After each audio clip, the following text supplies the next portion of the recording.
Hello, my friends, and welcome back. Thank you very much for being with me again today. Well, I watched the Tyson Fury Francis Ngannou boxing gala in Saudi Arabia, and I will express my disappointment with the whole thing. Disappointment because I can see some losers, and it's plural, and I can see some winners, just to call it that way. And I'm not a referee, boxing referee, but I'm not a retard either. That means I kind of know when someone gets a beating and when the other one is giving the beating. And I can see who's the aggressor, and I can see who falls down and who doesn't. And I can kind of calculate how many punches here, how many punches there, and so on. Now, let me start with this. I think that Tyson Fury, who is the heavyweight champion of the world, the best. He didn't lose a fight in his life. He looked down on Ngannou. Ngannou was a MMA fighter. He did some boxing a long time ago as an amateur. I think he was not an amateur, but not as high. He was just as Tyson Fury called him a table tennis champion or something like that. So I expected if that would have been the reality, that Tyson Fury would have knocked out Francis Ngannou in the first 3 rounds. Given the so-called difference of value between one and another, I gave Ngannou the chance of knocking out Tyson Fury. I said that would be it. Tyson Fury the only chance that Francis will have is if he knocks out Tyson Fury. And I said he could do it maybe by round 5, 6, maybe, because after that he's going to get tired, and Tyson Fury should, outpunch Ngannou. But it was not so. It was not so. Now, Tyson Fury I expected to beat easily, if not knock out Francis, at least beat the guy like he was an amateur. But it was not so. It is like this. It's like I used to practice Kyokushinkai karate in full contact competitions. I was the national champion of Romania. So imagine I went to European championships. I was, I say pretty good at that. With leaving aside modesty and so on. You have to look at reality as it is. So it's like you have someone who did something else. I don't want to say, like, let's say judo. Judo doesn't have implies striking. Okay, I'm not I'm not including the sweeps. Sweep. I think when you use your foot to get someone down, so they don't have any striking.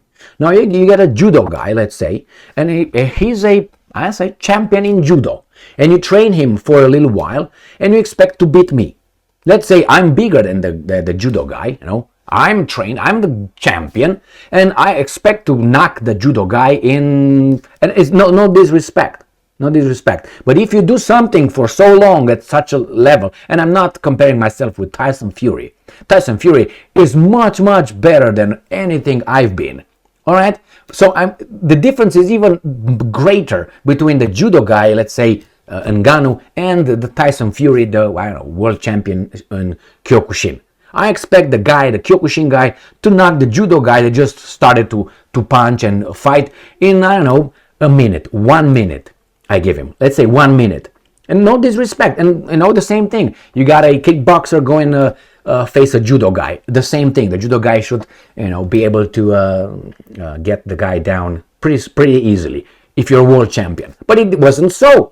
It was on the contrary. Francis Ngannou pushed Tyson Fury the whole fight. 90% of the fight, or more, was Tyson Fury pushing the world champion. Instead of the world champion, chasing the guy and pummeling and destroying the guy. It was not so. On the contrary, Tyson Fury was knocked down. That's an impossibility. I mean, that's an impossibility, but that should not have happened. In a Kyokushin fight or whatever fight between, or a judo, I take down the world champion in judo. All right, that should not happen. All right, and the world champion in judo is bigger than me and stronger than me. I don't know, stronger but bigger anyway, and he's been doing this for years and years and years. So that was a disgrace. You can't just go in someone else's field and I think, I don't want to say beat him, because I don't think it was obvious that Francis beat Tyson Fury. Even though he knocked him down, the other guy did not knock him down. It was not like a one-directional fight, even though Tyson Fury was always on the defensive. Always. I would say 95, not even 90. 95 on the defensive. How can you do that? How can you fight a novice in a defensive mode? You should just go and roll over this guy. No, it wasn't that. So that was, and then the judges, how they did it, I think it had something to do with the bets as well, just to put it that way. So let me show you here two articles, one from The Independent and the other one from MMA Junkie. So, Independent, the cold truth, Tyson Fury was humiliated by a table tennis champion. I think that's 100% accurate. That was a humiliation for the world champion in boxing, fighting with a guy. Now, when Tyson Fury claimed days out from his fight with Francis Ngannou that it would be like a table tennis champion facing Novak Djokovic in a Wimbledon final, most fans agreed. And in the end, Fury was right. It's just he had the labels the wrong way around, because in the third round, it was Ngannou who clubbed him with all the might of Djokovic's backhand, and Fury's miniature bat offered no defense whatsoever. Whatever. Let's go back to this one. Let's go to the MMA junkie. Francis Ngannou reacts to boxing loss. Even Tyson Fury would say, I won that fight. This is the... Now, Ngannou's... Fury said that was not in the script or something like this. What happened over there? How come? So Ngannou surprised the world versus Tyson Fury, but the judges surprised Francis Ngannou. So what did you expect? And I'm quoting Francis. If he was being honest, Fury would say, I won the fight. Well, let's put it this way. I don't know how they... right here, Ngannou, who shockingly knocked down Fury with a left hook in round 3, received a 95-94 scorecard from Judge Ed Bababab. Another judge, 95-94, and then this guy is 96-93. This guy watched what? Dancing with the Stars or something? Scored the bout in favor of Fury.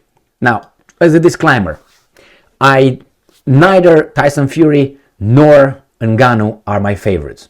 I think they're not my favorite whatsoever. I like Ngannou because he's strong, but he's not my favorite fighter. Why? Because on the ground he's not, no. I don't have anything for Ngannou, pro or against. The same with what's his name, Tyson Fury. I rooted for him against what's his name, the guy that beat, they fought 3 times. I can't remember his fucking name now. Unbelievable.